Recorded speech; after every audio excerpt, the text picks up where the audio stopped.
या फक्त राजकीय पक्षांच्या आहेत असं नाही, तर एकूणच सामान्य माणसांच्या मनातील प्रश्नांचा प्रतिबिंब आहे आणि याचं संपूर्ण भान महाराष्ट्र निवडणूक आयोग ठेवेल अशी आशा व्यक्त करतो। तुमच्याकडून या सर्व प्रश्नांची निश्चित अशा कार्यवाहीची अपेक्षा आहे। तर यामध्ये शरद पवार, उद्धव ठाकरे, राज ठाकरे, बाळासाहेब थोरात, जयंत पाटील शेकापचे, सुभाष लांडे, अजित नवले आणि रईस शेख यांच्या स्वाक्षरी देखील आहेत।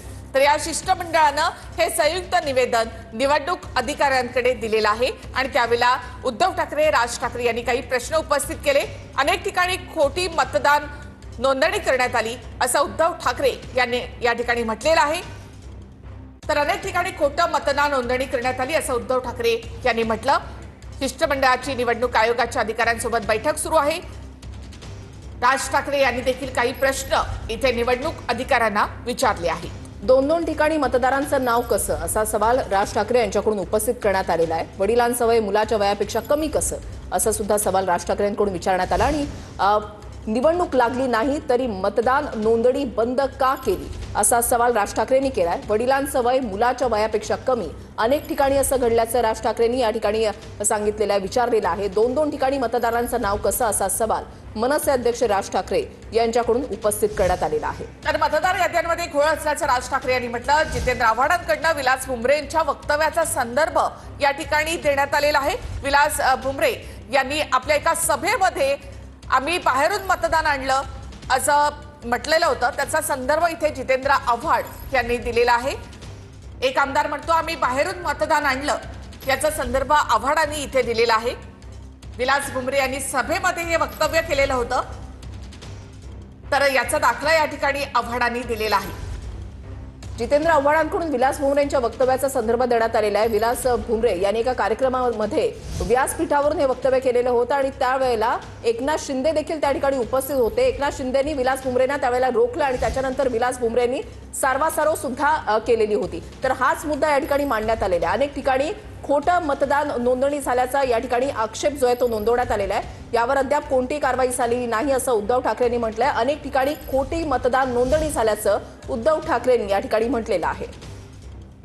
निवडणूक अधिकाऱ्यांसोबत सर्वपक्षीय शिष्टमंडळाची बैठक जी आहे ती सध्या सुरू आहे। निवेदन जे आहे ते मुख्य निवडणूक अधिकारी चोक्कलिंगम यांच्याकडे देण्यात आलेलं आहे आणि यावेळेला उद्धव ठाकरे आणि राज ठाकरे यांनी काही प्रश्न सुद्धा विचारलेले आहेत, काही मुद्दे सुद्धा मांडलेले आहेत। जितेंद्र आव्हाडांकडून विलास भुमरे यांच्या संदर्भाचा वक्तव्याचा संदर्भ देण्यात आला आहे। एक आमदार म्हणतो आम्ही बाहेरून मतदान आणलं, त्याची चौकशी होणार की नाही, आव्हाडांनी हा सवाल यावेळेला केलेला आहे। अजून काय पुरावा द्यायला हवा असं जितेंद्र आव्हाड यांनी या ठिकाणी म्हटलेलं आहे।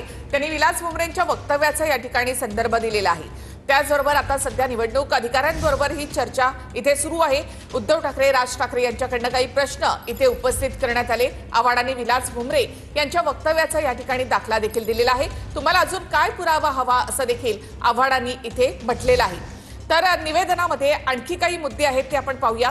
तर निवडणूक आयोगाने 1 जुलै 2025च्या मतदार यादीवर निवडणूक लागली नाही तरी मतदान नोंदणी बंद का केली असा सवाल राज ठाकरे यांनी केलेला आहे। बैठकीमधले हे सवाल आहेत। वडिलांचं वय मुलाच्या वयापेक्षा कमी अनेक ठिकाणी असं घडल्याचं राज ठाकरेंनी यावेळेला म्हटलेलं आहे। दोन ठिकाणी मतदारांचं नाव कसं असा सवाल देखील राज ठाकरे यांनी केला आहे। मतदार याद्यांमध्ये प्रचंड घोळ आहे असं राज ठाकरेंनी यावेळेला म्हटलंय। जे आज 18 वर्ष पूर्ण करतायत त्यांनी मतदान करू नये का असा सवाल देखील राज ठाकरे यांनी केलेला आहे। निवेदनाच्या कॉपीमध्ये देखील याचा उल्लेख आहे। उद्धव ठाकरेंचे बैठकीमध्ये सवाल नेमके काय, तर अनेक ठिकाणी खोटी मतदान नोंदणी असं उद्धव ठाकरेंनी म्हटलंय। तर यावर अद्याप कोणतीही कारवाई झालेली नाही असं देखील उद्धव ठाकरे यांनी म्हटलेलं आहे।